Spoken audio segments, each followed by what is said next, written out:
Picture this, a quiet village by the sea, homes without locks, the sound of spinning wheels in the air. You have these industrious farmers working side by side, turning marshland into rich meadows with these really clever dikes. A community built on trust, on shared work.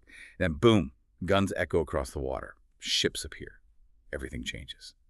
Today we're diving deep into the story of the Acadians. It's powerful, it's tragic, but ultimately it's about resilience, a story many people don't really know.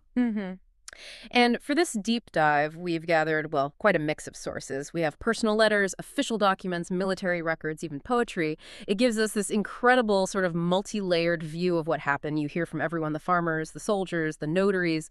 Yeah, it's not just dry history. Our mission here is to unpack all of that, figure out what really happened, and get to the human side of it all. You're going to hear these voices, understand their lives, and maybe find some surprising facts and lessons along the way. Okay, let's get into it. So let's go back. 18th century Acadie. We're focusing on Grand Pré, this village right by the basin of Minas. The sources describe it so vividly, don't they? This great prairie, they transformed into their great meadow. It wasn't just land, it was their creation. And their way of life, it just sounds so unique. No locks in the doors, can you imagine? It was all about shared effort. Like Benedict, the farmer, they call him the most skilled farmer there. Right. He took such pride in those dikes. He did. He compared the whole community to a beehive, everyone working together. And his orchard. Ah, yes, the orchard, full of pink and gold Gravensteins, yellow bishops, pippins. It was like a symbol of their peace, their success. Definitely. But all of this was happening against a tricky political background. Remember, Acadie had been handed over to Great Britain back in 1713, the Treaty of Utrecht. But the Acadians, they tried to stay neutral. Didn't want to get caught between the French and the British. And crucially, they kept refusing to take this unconditional oath of allegiance to the British crown. That became a huge problem. A fatal one, as it turned out. And the people living this life, the sources bring them alive. Yeah. We've got Benedict, of course, and there's Basil the blacksmith, this mighty man. And René Leblanc, the notary, get this father of 20 children and about 150 grandchildren. Incredible lineage. And Michael the fiddler, whose fiddle apparently had more power of speech than a man. Oh. All right. This is the scene. They're celebrating a betrothal of Evangeline, the fairest child of all our village, and Gabriel Lajeunesse, Basil's son. Oh. Happy time. And then the shift. While they're feasting, celebrating, you hear that rumble of guns from the harbor. And this ominous drumming starts up on the road. The British ships have arrived. The peace is just shattered. Yeah, instantly. And looking at the British side of things, officials in Halifax, well, they saw the Acadians as secret enemies. They thought they were stirring up trouble, encouraging indigenous groups against them. But was that the whole story? Not quite. The sources, like a dispatch in the Pennsylvania Gazette around that time, suggest something else. It basically says the real reason wasn't the oath, it was the land. Their fertile land was incredibly valuable, and English farmers wanted it. Ah, so the oath was more of a pretext. It seems that way. It's a classic story, isn't it? Politics masking economic motives. It really changes the perspective. So, September 2nd, 1755, Lieutenant Colonel John Winslow posts this proclamation.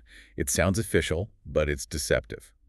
All males over 10 gather at the church September 5th, or else forfeit everything. And René Leblanc, the notary, he kind of saw through it, didn't he? He did. His legal background, maybe. He even overheard British soldiers joking about taking a wench or two as prize. Grim. Shows the real attitude. Exactly. It wasn't just policy. It felt predatory. So, the day comes, September 5th. Winslow gathers the men in the church, and he reads the order. Their lands, homes, cattle, everything forfeited to the crown, and they're being forcibly removed from Nova Scotia. Just like that. Just like that. Winslow himself, in his diary, he calls it a troublesome job.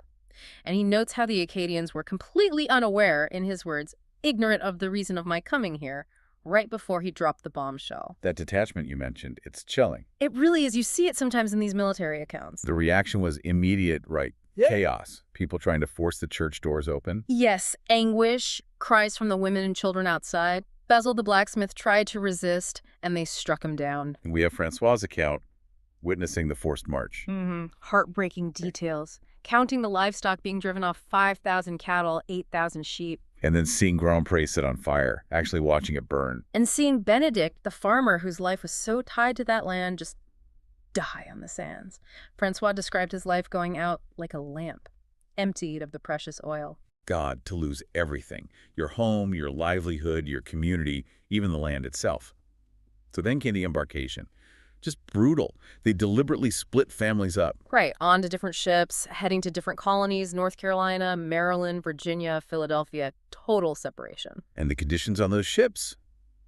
The sources are clear: overcrowded, not enough food, bad water. They were treated like prisoners, essentially, constantly watched to prevent them trying to seize the vessels. And when they finally arrived in places like New England, what was the reception?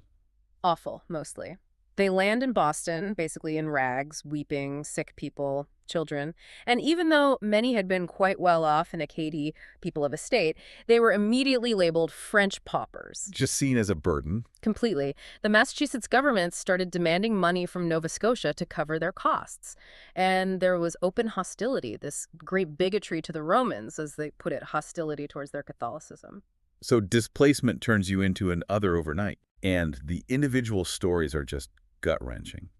Joseph Michel's sons, Francis and Paul, just 23 and 15. Yeah, forcibly bound out, basically indentured servitude, taken away from their family to work. And Claude Bourgeois' daughters, taken from their spinning, which was vital for the family's survival. It left the family facing starvation. It shows how these official systems just broke families apart, didn't offer real support. But amidst all that darkness, there was some light in Philadelphia, right?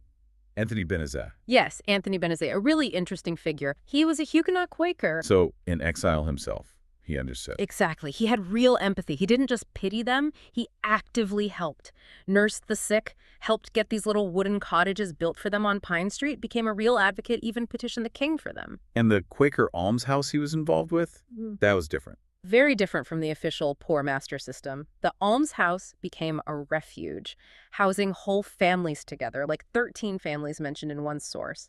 It was about charity and community, not just, managing a burden by splitting people up. Yet despite this charity, and despite laws trying to keep them contained, the Acadians didn't just settle, did they? No, not at all. That desire for self-determination was incredibly strong. They kept trying to get back to Acadie or move to French territories like St. Domingo. There are records of petitions, like one from 1765. John Hibbert, Charles Landry, Alexis Breaux. Yes, pleading about their poverty, but also desperately asking for religious freedom. And some just walked. Hundreds of miles north. Incredible, isn't it? Walking through Maine, trying to get back towards home, refusing to give up. It really makes you ask, what's left when everything is taken away except hope? Okay, let's pick up Basil the blacksmith's story again. What an odyssey. He destroys his own smithy, keeps only his axe, and then wanders for 10 years. 10 years. Through muddy lakes and bayous, as the sources describe it. An incredibly long, hard journey, until finally, 1765, he reaches New Orleans. And the scene there is described as a gay night on the levee. Such a contrast. A huge contrast. And Louisiana offered them something different, a real welcome. They started calling it a new Acadie. They were given land, supplies, tools. And crucially, no oath required. Unlike the British colonies, the Spanish authorities there seemed more willing to just let them settle and rebuild. So Basil, the blacksmith, becomes a herdsman. Yeah, quite an important one. He found a new way to thrive, a new role in this new community. But just as they're settling, finding some peace, another upheaval. Right. You can't make this stuff up. Turns out, King Louis XV of France had secretly given Louisiana to Spain. Secretly. Yep. And the new Spanish governor, Antonio Ulloa, arrives in 1768 with policies that threatened the Acadians all over again. What kind of policies? Things like threatening to sell them as slaves to recoup the cost of the rations they'd been given. After everything they'd been through. Unbelievable. So they didn't stand for it. There was this revolution, an uprising against Ulloa. And Basil was involved. He was. He joined up with others, like Joseph de Villeray, another man of the axe. They fought the Spanish soldiers, drove Ulloa out.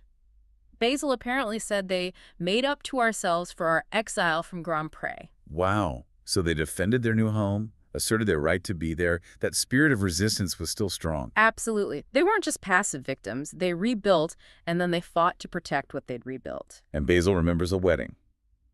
The night Ulloa was ousted. Yeah, a really poignant detail, a celebration, a new beginning. Right after they secured their freedom, a deliberate echo, perhaps, of the wedding feast interrupted back in Grand Pre. They'd found a home, finally, on their own terms. Now let's loop back to Evangeline.